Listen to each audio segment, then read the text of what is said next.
या सब रिवायत रही है, धांधली का शोर भी मचता है और लेवल प्लेइंग का फील्ड ना मिलने का शोर तो अभी से मच चुका है। तो ऐसे इंतखाबात तो इस्तेहकाम का बायस नहीं बनेंगे। बाएतबार इंतखाबात के लिए क्या करना होगा? हुजूर, इस वक्त कौन काफिर है जो लेवल प्लेइंग फील्ड मांग रहे हैं? वो सिर्फ प्लेइंग फील्ड मांग रहे हैं। उसमें जो आपने मोर्चे खोदने हैं खोदें, जो खंदकें लगानी है लगाएं। वो सिर्फ कह रहे हैं कबड्डी का मैदान तो सजा दें, इतनी हिम्मत पैदा करें। वो कमबख्त नहीं मांग रहे लेवल प्लेइंग फील्ड। वो पहली दुआ कर रहे हैं कि दिल में कुछ थोड़ा सा हौसला है, वो दुआ कर रहे हैं। हौसला करते हुए आप मैदान तो सजाएं। वो जो हमारे दोस्त देरीना यार चौधरी निसार अली खान का फेवरेट जुमला, मैदान भी हाजिर है, घोड़ा भी हाजिर है। घोड़ा भी हाजिर है। तो ये जो कमबख्त कह रहे हैं वो मैदान तो सजाओ, कबड्डी का मैदान तो सजाओ। यहां तो ये हो रहा है कि वो आ रहे हैं जी लंदन से। एक तो वो ठेका मेरे ख्याल उठाया हुआ है, शायद खसूसी ठेका थिंक टैंक ने उठाया हुआ है कि आ रहे हैं, जा रहे हैं, सऊदी अरब जा रहे हैं, उमरा कर रहे आज हैं। मैंने जिक्र नहीं किया, आपने खुद छेड़ दिया ये मामला। वो कर रहे हैं, इनके पास है। आज क्या कि मैंने कहा वो नाम उनका तो वो तो आप छोड़े ना। वो आ रहे हैं, फलाना कर रहे हैं, डिमकाना कर रहे हैं, 21 को ये है, वो सबको ये छोटी छोटी जलसियां कर रहे हैं। कसूर की देखी आज आपने जलसा? कसूर की जी हमने वो देखी है, जैसे ठोकर न्याज बेग था। और हमें तो ये है कि कोरमा कहीं हो तो फिर हम कहीं जाएं, तो वहाँ ऐसे नहीं। बात ये है कि यहाँ पे उनका दिल धड़का वो लगा हुआ है। आप कह रही हैं लेवल प्लेइंग फील्ड, और प्लेइंग फील्ड तो आप दे दें। देखिए, जब भी यहाँ पे इस किस्म की हुकूमतें आईं, जब भी यहाँ पे मुशर्रफ आए, ज़िया-उल हक आए, जो भी आए, उन्होंने पहला काम किया कि पीसीओस पास किए ताकि अदलिया अपनी मर्जी का हो। ये पहला डिस्पेंसेशन है, पहला बंदोबस्त है जिसे किसी पीसीओ पास करने की जरूरत महसूस नहीं हुई। क्योंकि अब जो है रिवायत, एक अनोखी और दिल फरेब रिवायत डल चुकी है कि जो मर्जी आइन कहे, जो मर्जी कानून कहे, हमने वो करना है जो मिजाज यार के। कोई पीसीओ के जजेस से, ये सारे बैठे हुए हैं, हाई कोर्ट में पूरी फौज है जजों की, किसी से कोई हल्फ नया नहीं लिया गया। ऑर्डर पास होते हैं, वो कहते हैं, वो बाप जो है कहता है कि बेटे से मुलाकात, अब मुझे वो बाप का नाम भी भूल गया है, बेटे का नाम भी भूल गया है, कि उससे मेरी मुलाकात नहीं हुई जब से वो तहवील में गया है।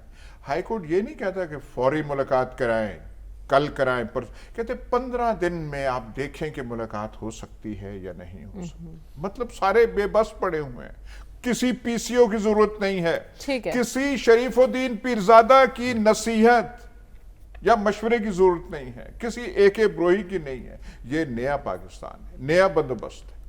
अब ये जो हैं, जो आ रहे हैं और वो समझ रहे ये हैं, और हमारे उनके जो हैं ढोल बजाने वाले, वो सारा वो जो बैंड है, वो भी कह रहे अभी से शुरू हो गए।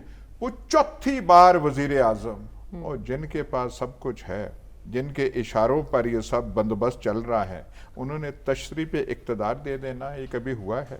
अच्छा। इक्तदार वॉलंटरीली किसी को देते हैं? ठीक है। रिश्ते आप कर देते हैं वॉलंटरीली, ये इक्तदार किसी को नहीं आप ऐसे देते। जिसके पास होता है, और जिन्होंने ये देख लिया है, जिनके सामने एक फितना था और उनका इस फितने को हमने क्रश करना। ठीक है, वो जो आ रहे हैं उनके बारे में भी आप करें, अभी शुकुक शुबहात बाकी हैं कि कबूलियत वाला मामला अभी लटका हुआ है। ना वो करती ये है, इनको खुश होने दे, इनके दिल ना तोड़े, इनको कहें चौथी बार वो है, और कौन देता? ऐसे माहौल में आपको लगता है अयासब के इस जो कश्ती फंसी हुई है मईशत की, उसको मझधार से निकालने का हल है किसी के पास? कोई एक सियासी जमात आएगी, जैसे विजन की बात हो रही है, हमें 21 अक्टूबर को एक तकरीर सुनने को मिलेगी जिससे मुआशी प्लान दिया जाएगा। यहाँ पे गलत तारीख पेश की जा रही है। ये जो तस्सुर दिया जा रहा है, ये डिसइंफॉर्मेशन है कि हर इंतखाबात जो इलेक्शन है मुतनाज़े हुए, एक्सेप्ट नहीं किया गया। पाकिस्तान की तारीख में एक तो भुट्टो साहब का इंतखाब था 77 में, वो मुतनाज़ा सा, जिससे एक तहरीक पैदा हुई और फिर मार्शल लॉ पे। दूसरा था जो फेयर से शफाफ इलेक्शन था 1970 का, उसके नतायज नहीं तस्लीम किए गए। उसके मुजरम भुट्टो साहब थे। भुट्टो साहब का नाम तो शामी साहब ने कल बड़ी तफसील से लिया। भुट्टो साहब के साथ कौन थे, जैसे मेरा हाफसा कमज़ोर है, उनका भी शायद कल उनको भी याद नहीं रहा कि भुट्टो साहब के साथ कौन खड़े थे, वो नहीं हुए।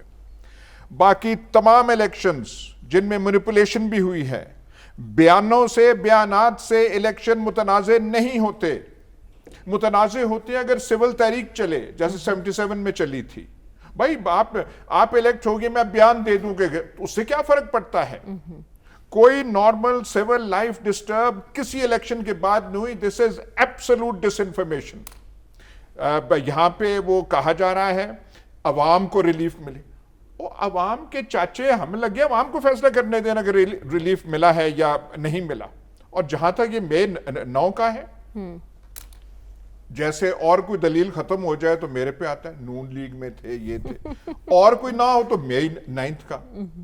और जुनाबे वाला, जब पीपल्स पार्टी की हुकूमत हटाई गई थी, पीपल्स पार्टी का एक हिस्से में एक मिलिटेंट विंग थी, उसका नाम था अल जुल्फिकार।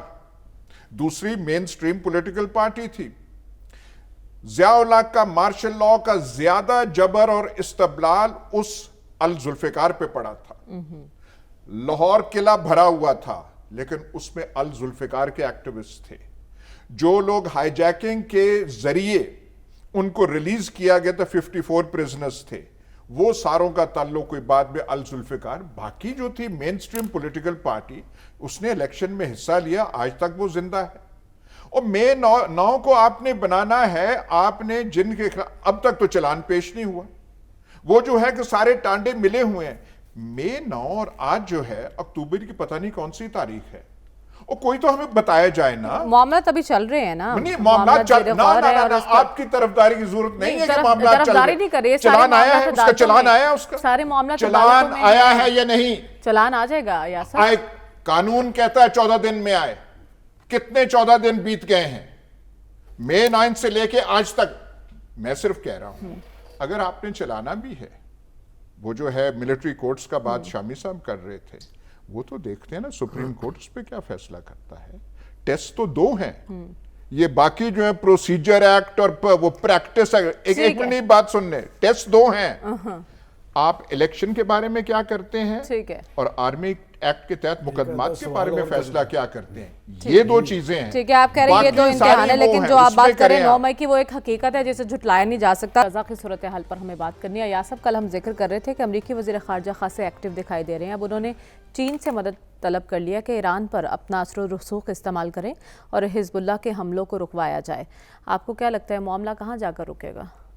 देखिए, अमेरिका जो है और ख़ास करके एंटनी ब्लिंकन जो वहाँ पे गया, मुकम्मल तरफदारी इजराइल की है।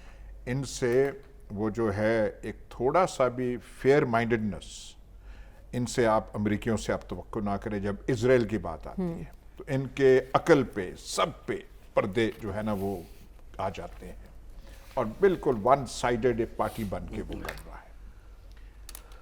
थोड़े सी आवाज़ें हैं जो मुस्लिम दुनिया में इसके खिलाफ उठ रही हैं मौसर। एक तो फॉर्मेलिटी, वो जो है रस्मी कार्रवाई है, पर हैरानगी की बात यह है कि जिसे हम कहते हैं इस्लामी दुनिया की वाहिद एटमी ताकत, हमारा क्या स्टैंड है? हमारे सिवाय रस्मी बयानात के एक अवामी जोश, जज्बा, हमारी जो हुक्मरानी का सारा तर्ज है, वो किस चीज़ से खाइफ है, किस चीज़ से डरा हुआ है कि अवाम जो है अपना एक वो जो गर्म लहू है उसका इजहार करें, तो अवाम के लफ्ज़ से वो बस सारे वो खाइफ है।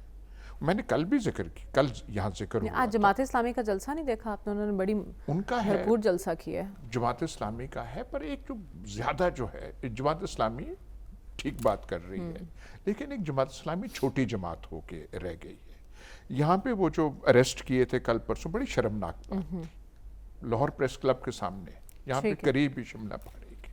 पर एक होना चाहिए, इजहार होना चाहिए, जो पाकिस्तान का मौसर एक आवाज़ होनी चाहिए। हम अमेरिका से क्यों इतने डरे हुए हैं? अमेरिका के क्यों हम इतना खौफ हैं? जिन्होंने इशारा किया था कि पाकिस्तान में ये सियासी तब्दीली होनी, वो कौन थे? अमरीकी थे। ठीक और है। हम आजकल जो है वो नाम लेने से कासिर हैं, हम ठीक बात है। करने से कासिर हैं। हमें क्या है, हमने क्या देखा, क्या हुआ? हमारा जो एक मौसर किरदार हो, मौसर किरदार मुसलमान दुनिया में ईरान का है, हिजबुल्लाह का है, हमास है जो सब कुछ ठीक सफर है, आप कह कर रहे हैं रहा है। हमारी जानिब से एक मौसर किरदार क्यों नहीं सामने आ